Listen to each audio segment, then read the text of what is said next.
anticoncepcional masculina deve ser disponibilizada ao mundo nos próximos 12 meses. É o... Isso, será que eu vou saber falar? Rizug, como fala, doutor? Vamos lá. Rizug. Rizug, notícia boa demais, hein? Quem vai conversar com a gente, né, Alex, explicar que já deu o tostão da sua voz aqui, dizendo o nome correto dessa injeção, é o nosso médico urologista Pedro Henrique Moreira. Doutor Pedro Henrique, muito bom dia, seja muito bem-vindo. Bom dia, Débora, bom dia, Alex. Obrigado pelo convite aqui na TV Brasil Central, para a gente estar falando um pouco mais sobre saúde e falar sobre essa nova, na verdade não é tão nova assim, tecnologia aí que está de um anticoncepcional diferente masculino. Bom dia, doutor Pedro Henrique. Então vamos começar já falando, então, como é que funciona, né? O senhor até acabou de dizer que não é tão nova assim, para a gente é uma novidade, mas então o senhor traz mais informações, como funciona então esse anticoncepcional masculino e como ele age no corpo dos homens. Vamos lá, né? O Rizug, né? A sigla do Rizug é uma sigla em inglês, que significa inibição reversível do esperma sob demanda. Ela nada mais é do que um procedimento que se faz com anestesia local, onde a gente aplica uma substância sob polímero no canal deferente masculino. Esse canalzinho deferente é o tubo onde o espermatozoide chega até a próstata, tá? Que vai se juntar com o esperma. Então a gente aplica essa substância pelo ducto deferente com o intuito de fazer uma obstrução desse ducto e não deixar que o espermatozoide fecunde o óvulo. Então, existe um procedimento, seria isso? Isso. É minimamente invasivo, seria isso, doutor? Um procedimento minimamente invasivo com agulha, onde que a gente aplica essa substância dentro do ducto deferente e ela tem uma atração pela cauda do espermatozoide. E onde que você tem essa atração pela cauda do espermatozoide, a parede a substância desse polímero gruda a cauda do espermatozoide na parede do ducto deferente, não deixando ele andar, não deixando ele se movimentar. E será que os homens estão preparados para isso, Alex? Será, Débora? Será, doutor Pedro Henrique? Assim, lá no consultório, como o senhor tem percebido alguma procura, já algum interesse em saber sobre esse método? A imprensa divulgou esse método agora, né? Você vê que tem algumas entrevistas de 10 dias para cá, então ainda não chegou pessoas perguntando sobre esse método anticoncepcional. Né? Mas a gente vê os trabalhos nos Estados Unidos, né? Esse trabalho foi desenvolvido por um Instituto de Tecnologia da Índia, né? E lá nos Estados Unidos, né? Em Bangladesh, que também tem estudos relacionados ao Rizug, e na China já existe a procura, porém, esses exames, até na Índia mesmo, eles estão terminando, eles estão em estudos de fase 3, eles não estão liberados ainda, nem nos Estados Unidos e nem na Índia. Ainda falta terminar aí nos procedimentos para que ele seja aprovado. Olha, Alex, para a gente saber se os homens estão confiantes nesse método, e o que as mulheres acharam disso, de dividir aí essa responsabilidade, o TBC+, foi para as ruas para saber a opinião da população sobre esse assunto. Vamos conferir com Jaqueline Moura e Renato Gonçalves. O anticoncepcional masculino foi um dos assuntos mais comentados nos últimos dias nas redes sociais. A vacina, que deve estar disponível no mercado até ano que vem, promete uma eficácia de até 97%. Os efeitos duram por até 10 anos e podem ser revertidos a qualquer momento. Mas será que os homens estão dispostos a usar o contraceptivo? Você usaria um anticoncepcional masculino, acho que por conta da sua esposa? Como é que você vê isso? Não, eu não usaria, até porque por ser uma coisa nova, eu não arriscaria a minha saúde. Eu nunca tinha ouvido falar a respeito do assunto e, portanto, por ser uma coisa nova para mim, que já estou com 59 anos, então eu não arriscaria. Como que você vê essa questão do anticoncepcional masculino? Acho que é válido, você usaria? É válido sim, o homem também está usando, porque a mulher tem que usar, né? O homem também tem que estar participando disso aí. Se não quiser ter filho, tem que se prevenir. Acho totalmente válido, só que aí tem que ver os estudos para ver os colaterais disso. E ver aí como é que vai ser, se vai dar bom, se não vai dar, se vai funcionar, se não vai. Você usaria? Usaria. Eu acho válido, acho importante e até é bom ter uma alternativa, né? Você usaria? Usaria. Eu não sei como funciona, mas estaria aberto a ouvir como é que funciona. Mas eu acho que é extremamente válido, é uma opção a ser avaliada, que tudo que vem contra contraceptivo eu acho que é para somar. Você usaria? Sim. Qual a sua opinião sobre isso? Você acha que é legal ter responsabilidade também para o homem? Você acha que anticoncepcional masculino é válido? Qual a sua opinião sobre isso? Claro, eu acho que é válido e muito, né?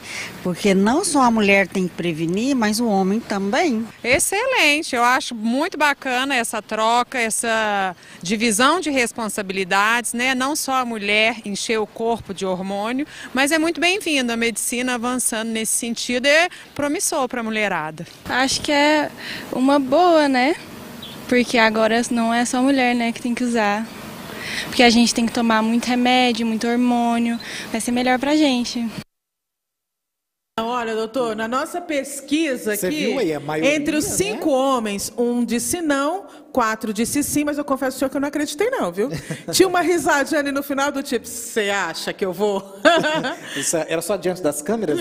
Eu acho que foi só ali diante das câmeras. Mas o senhor acredita que a falta de conhecimento, né, ainda de saber como funciona, a reação no corpo, isso às vezes impede com que ele possa ainda ver como uma coisa positiva? Acredito que sim, né? Como é uma coisa muito nova ainda, que chegou agora na mídia faz muito pouco tempo, né? As pessoas não conhecem ainda como é que é feito o procedimento, né? Isso demanda um tempo para as pessoas começarem a acreditar no procedimento, ver a viabilidade da gente estar fazendo e a segurança, né? E uma coisa muito boa, né? Com relação ao Rizug, né? As mulheres reclamam bastante, né? Igual a gente viu na entrevista aí com relação a hormônios, né? O Rizug, ele não tem hormônios para o homem, né? Ele só faz um processo obstrutivo. Então essa é a vantagem, né? Do Rizug perante a pílula anticoncepcional feminina e até algumas pílulas anticoncepcionais masculinas que estão em estudos também, porém elas alteram o hormônio masculino, isso pode ter uma queda de humor, diminuição do libido, pode dar acne, então essa é a vantagem do Rizug perante as pílulas. O doutor Pedro Henrique, há informações de que o Rizug, né, ele pode ser revertido com mais facilidade do que a vasectomia. É isso mesmo? Como ocorre a reversão da ação desse anticoncepcional? É exatamente assim, viu, Alex? Ela tem uma duração de 10 a 13 anos, de 10 a 15 anos mais ou menos, e quando você for querer reverter ela, você vai aplicar uma solução de bicarbonato com água dentro do ducto deferente. Ele vai dissolver esse polímero, esse solvente, esse gel, e, consequentemente, você vai poder voltar, caso necessário, a querer ter filhos novamente. O senhor falou aí, né, da questão das reações que nós mulheres sofremos, e muito, com o uso do anticoncepcional. Então, no caso do Rizug, não tem nenhuma reação, pelo menos até o momento. E por que, doutor, não é possível desenvolver um anticoncepcional feminino com essas mesmas características? Seria uma coisa interessante, né, para o mercado de tecnologia, de medicina, desenvolver alguma coisa no quesito de processo obstrutivo para evitar a gravidez, que não necessite basicamente de hormônios, né? Aí tem o DIU, né, o feminino, existe DIU feminino que não precisa de hormônio, né, que é um método contraceptivo que não tem a necessidade de estar utilizando hormônios, que pode ser uma saída para as mulheres, né? O valor do Rizug a gente já tem uma... Ainda não tem esse valor ainda não, né? Mas acredito que não vai ser um procedimento mais barato que a vasectomia. Você pode ter certeza. Doutor, eu queria até aproveitar e pegar o gancho que a Débora lembrou dessa questão dos anticoncepcionais femininos. A gente sabe que, infelizmente, eles acabam também trazendo muitos efeitos colaterais para elas, né? Sim. Dor de cabeça, náusea, acne. Já existe aí algumas respostas, por exemplo, para esse anticoncepcional masculino, do que pode ter com relação a algum efeito colateral, do que os testes mostraram? Bom, anticoncepcional masculino de pílula, não sei se é essa a pergunta que você queria fazer, normalmente eles tem alguns trabalhos... exatamente desse medicamento que a gente está tratando, do Rizug. Do Rizug. Com relação ao efeito anticolateral, a única coisa que ele pode ter é inerente ao procedimento. Você vai lá, aplica a substância, e isso pode deixar um pouquinho roxo, pode doer um pouco a virilha, mas nada mais do que isso, entendeu? Normalmente, pelo trabalho que foi feito na Índia com 305 pacientes, né, esses sintomas desapareceram mais ou menos em torno de 1 semana a 2 semanas. Débora, mas a almarada tem sorte mesmo, hein? Vocês sofrem para danar e ainda por cima vem uma medicação dessa que não tem previsão aí de efeitos como os que vocês sentem, né? Não, e você pensa que você toma a aplicação, né? Tem a aplicação que dura de 10 a 15 anos. Uma única aplicação, doutor? É isso? Exatamente. Na verdade, são duas, né? Porque a gente tem 2 ductos deferentes. Tem que aplicar um do lado direito e um do lado esquerdo. Doutor, vou agora uma pergunta o homem tem uma relação muito apaixonada com o órgão sexual. Então, tem medo, né, de broxar, de que isso não, depois vai, o que vai acontecer, enfim. O senhor acha que vai precisar de uma conscientização para que, de repente, ele venha a utilizar esse método contraceptivo, até por conta disso, porque, né, vai introduzir, vai aplicar uma medicação, e aí eu vou continuar sendo homem depois disso? A vasectomia, só fazendo um parênteses na sua pergunta, Débora, a vasectomia até hoje, né, já é antiga, ainda tem vários tabus, né? Exatamente. Excelente pergunta, porque vai ser uma excelente maneira de eu explicar que isso é tudo tabu, né? Tanto a vasectomia, tanto o Rizug, ela não vai causar engordar, né, como algumas pessoas acham que pode engordar, de prejudicar a ereção. Isso não acontece, tá, gente? Não vai acabar com o sêmen, né, da ejaculação, né? Somente 5% da ejaculação é proveniente dos espermatozoides. Os homens vão continuar ejaculando normalmente, tá? Então, essas são algumas coisas que a gente sempre é bom frisar para tirar todas essas dúvidas, tá? Então, não vai prejudicar a ereção, não vai prejudicar a ejaculação e não vai engordar. Ô, doutor, é também um senso popular, né, de que assim, os homens têm mais dificuldade para ir ao médico, né? Quando eles são casados, ou têm namorada, noiva, enfim, geralmente a mulher que está ali ao redor dele é que incentiva nessa questão do médico, do homem, procurar um médico, né? Enfim, isso de fato é uma coisa mesmo cultural? O senhor como médico, o que o senhor acompanha isso? Bom, é cultural, né? Os homens têm menos interesse de ir ao médico, mas, sinceramente, eu acho que as coisas estão mudando. Eu acho que depois da pandemia, eu vi que os homens estão realmente preocupados de estar vindo mais ao médico, né? A procura aumentou bastante, né? Eu acho que isso foi uma coisa que acabou acontecendo, que as pessoas começaram a se preocupar mais. Não só os homens, mas as mulheres também, né? Mas eu acho que isso vem diminuindo. Eu acho que hoje a gente tem uma campanha pela Sociedade Brasileira de Urologia que chama-se Vem Pro Uro, né? Para a gente estar fazendo esse acompanhamento do homem logo já na adolescência. A mulher, quando ela tem a primeira menstruação, ela já passa com o ginecologista. Então, isso já existe o hábito. Então, a gente, pela Sociedade Brasileira de Urologia, está tentando resgatar isso, né? Da gente está fazendo esse acompanhamento, né? Porque o homem, normalmente, o adolescente, ele fica, como se diz, órfão, né? Depois que ele sai do pediatra, né? A mulher sai do pediatra e vai para o ginecologista. E o homem não tem esse intuito, né? Normalmente, a maioria eles vão procurar a gente depois dos 50 anos de idade, para ver a próstata, né? Então, a gente está tentando resgatar isso para ter essa cultura. Acho que o principal motivo da gente os homens não procurar tanto aos médicos é exatamente esse. 9h21. Nós estamos no nosso quadro Mais Saúde, conversando com o Dr. Pedro Henrique Moreira, ele que é médico urologista, e o nosso assunto principal aqui é sobre o anticoncepcional masculino. Você usaria? Está previsto chegar aí no mercado no próximo ano. Olha, pelo menos até agora, só benefícios com o uso do anticoncepcional, e nós, mulheres, agradecemos, viu? Porque se o homem puder ajudar a gente nesse período, porque pelo menos durante 10, 15 anos, a gente vai poder ficar sem estar colocando mais hormônios no nosso organismo. Ô, Débora, nós fizemos aí, o nosso povo fala na rua, né? Foi. E nós temos nossos homens aí no suíte. Será que eles usariam? Será? Vamos lá? Marcos Leandro, você usaria o anticoncepcional masculino? Não. Lucas, você usaria? O Luquinhas está aí? Sim! E o Afonso? Tá vendo? Os rapazes mais jovens são mais... Não! Bom, então... 2-1. 2-1. Olha Obrigado, meninos. Olha, o César de Aparecida de Goiânia, doutor Pedro Henrique, mandou a seguinte pergunta. O senhor falou sobre a pílula anticoncepcional masculina. Ela já existe no mercado? Ele questiona. Ela já existe? Aonde que eu encontro?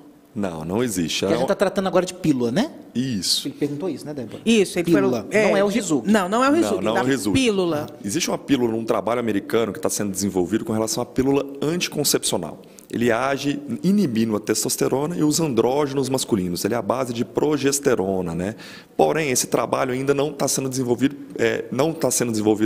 eficazmente por conta dos efeitos colaterais que ele causa, né? Igual eu tinha falado anteriormente, ele pode causar perda do humor, perda do libido, aumento de acne. Então, ele não pegou direito ainda nos Estados Unidos e pelo que o laboratório americano fala, muito provavelmente isso não vai muito para frente, entendeu? Ô, doutor, eu queria saber a respeito dessa questão do HIV, né? Se realmente o Rizug vai poder prevenir. Os cientistas estão aí há anos, os estudiosos, tentando encontrar aí uma medicação. Eu queria saber o que tem de fato no estudo, o que o estudo realmente fala a respeito dessa questão do bloqueio do HIV. Teve uma reportagem falando com relação ao bloqueio de não conseguir contrair o HIV. Né? Porém, né, o HIV ele não se passa somente pelo espermatozoide. Você pode ter o HIV no sêmen masculino também. Então, isso, assim, não acredito que o Rizug ele vai prevenir com relação ao HIV. Isso não é verdade. Então, entendeu? continua usando camisinha, Almarada, né? Continue usando camisinha. O único método contraceptivo que... Na verdade, existe 3, que previne infecções sexualmente transmissíveis, a camisinha, não fazer, né? Basicamente essas 2. Tá certo. Né, doutor? Então, vamos incentivar primeiro, porque a segunda a gente sabe que os moços não vão obedecer muito, né, rapaziada? Né, Lucas? Né, Afonso? Doutor, enquanto o Rizug, né, não chega no mercado, o senhor bem acabou de falar, os métodos contraceptivos que a gente tem, então, para os meninos, é a camisinha... Ou não fazer. Então, vamos reforçar aí o uso da camisinha, não só para a questão de uma gravidez indesejada, mas principalmente pela questão da transmissão de doenças sexualmente transmissíveis, né, Exatamente. Alex? Olha, Luciane, deixa eu comentar com você. Luciane é nossa chefe de produção. Como a gente, mulher, sofre, né? Porque tem trocentos anticoncepcionais. Obrigada. Né? Hoje tá, né? Anticoncepcionais no mercado. Tem acne, tem TPM, tem estresse, tem nervoso. A gente engorda. Aí o povo fala que mulher é isso, que mulher é chata, que mulher é difícil de conviver, mas ninguém vê a dosagem de hormônio que a gente vem. E aí o povo tá lá, olha, desde a década de 70 estudando, né, doutor, para poder criar um anticoncepcional para os moços, mas aí algo bem tranquilo, que não vai ter nenhum efeito colateral. Olha, doutor Pedro Henrique, desculpa o desabafo, mas até na ciência tem aí privilégios para os homens, hein? É verdade, né? Então, desde 1970, né, dos anos 70, 80, que começou esse trabalho, até agora a gente não conseguiu terminar ele para estar sendo Vocês aprovado. dão mais trabalho que a gente, hein, doutor? Nesse quesito eu vou ter que concordar. Doutor, para quem está nos assistindo, e a gente percebeu aí durante o Povo Fala na Rua, muitos homens ainda não conhecem ainda. Existe algum canal hoje? As pessoas podem procurar informação no seu próprio consultório? Tem suas redes sociais, pelo que eu estou vendo aqui, tem o Instagram, tem também o senhor também tem um site, né? Sim. Então, assim, as pessoas podem buscar informações sobre o Rizug e como fazer? Gente, pode procurar, né? No meu canal, eu tenho um canal no Instagram, né? Uma rede social no Instagram, que a gente sempre divulga informações sobre relevantes, não só como o Rizug, mas sobre situações relevantes com relação à urologia, né? Todos os temas relacionados à urologia. Tem meu site, www.drpedrohenriquemoreira.com.br, que lá a gente tem bastante informação também. E meu canal no YouTube. Eu tenho um canal no YouTube que tem mais de 1 milhão de visualizações em vídeos, né? Olha, que tem mais de 100 vídeos relacionados à parte da urologia. Se você tem qualquer dúvida, procura nosso canal lá, Dr. Pedro Henrique Urologia, que lá tem muito conteúdo de informação relevante relacionado à urologia. E o intuito basicamente é só tirar a dúvida da população em geral. Por falar em dúvidas, o que os homens mais mandam assim de pergunta, né, Débora? Mata aqui nossa curiosidade, assim. O que os homens mais têm dúvidas ou às vezes medo, né? Temor de alguma coisa assim? Bom, no consultório, né, o cargo-chefe, né, acaba sendo o rastreio de câncer de próstata. Né? A maioria das pessoas vão procurar para fazer um check-up de próstata. A gente também trata cálculos renais, né? Então a gente tem muitas pessoas que vão por conta de cálculos renais, né? Infertilidade masculina, outra coisa que as pessoas procuram a gente bastante. E não é só os homens que vêm procurar o urologista, as mulheres também, né? Infecções urinárias femininas, incontinência urinária feminina. Então, assim, a urologia é uma área bastante abrangente, né? Então mais a questão mesmo da saúde mesmo, não exatamente ligada à questão sexual. Não só ligada, tem bastante também, mas não só a isso, né? Hoje, o intuito da gente como urologista é tentar trazer o paciente para chamar o urologista como seu médico, né? Igual a gente falou, o homem não tem esse médico, assim, a criança tem quem? Tem o pediatra, muitos idosos têm quem? Tem o geriatra, a mulher tem o ginecologista. E o objetivo nosso de urologista é o homem chamar o seu próprio médico de seu médico, né? E é para isso que a gente está aqui fazendo esse acompanhamento aí. O senhor falou, né, da questão da saída da menina, quando ela sai do pediatra e vai para o ginecologista. O menino também acontece esse mesmo caminho? Eles saem do pediatra e pode ser encaminhado ao urologista, então, para esse acompanhamento desde pequeno. Exatamente. Principalmente na adolescência, né? Exatamente. O adolescente, ele fica meio perdido, né? Sim. O homem, né? O adolescente homem, ele não tem... momento de transformação do corpo, ele às vezes não entende, né? E é exatamente o urologista está para informar, né? Informar com relação ao crescimento de pelos, o aumento do tamanho do órgão sexual, falar da puberdade, tirar dúvidas, né? Isso chega no consultório também, né? Mas só que não existe essa cultura do adolescente homem procurar a gente. Mas a gente está tentando mudar isso. E também é importante essa conversa dos pais, né, doutor? Conversar de forma mais franca esses assuntos, né, com os filhos, que infelizmente ainda é tabu. Muitos pais ficam ali, né, não conversam, não chegam. Exatamente, né? Normalmente eles chegam, esses pacientes adolescentes chegam no consultório com os pais, né? Porém, eles têm um pouco de vergonha quando estão com os pais. Normalmente, como é que é a minha abordagem no consultório? Eu sempre sento com o pai e com o adolescente, converso, e eu sempre gosto de conversar um pouquinho sozinho com o adolescente para atender. Talvez uma coisa ele tem vergonha de falar na frente dos pais, ele vai lá e fala comigo, depois a gente chama os pais de volta para dentro do consultório, né? E eu acho que essa é a melhor maneira de a gente conseguir abordar, né? O homem, acredito eu, que ele é tem mais vergonha do que a mulher, né? Principalmente nessa idade. Tá certo, doutor. 9h29. O papo está muito bom, né, Débora? Poderíamos conversar mais com um assunto muito gostoso de tratar. Queríamos, então, agradecer a presença do doutor Pedro Henrique Moreira, ele que é médico urologista. A gente vai acompanhando aí, quando essa novidade chegar ao mercado de fato, né? E aí, de repente, o senhor volta aqui para falar como é que está sendo isso. Obrigado. Pode deixar. Obrigado pelo convite, Alex. Obrigado pelo convite, Débora. É um prazer estar aqui com vocês hoje. Muito obrigada, doutor Pedro Henrique.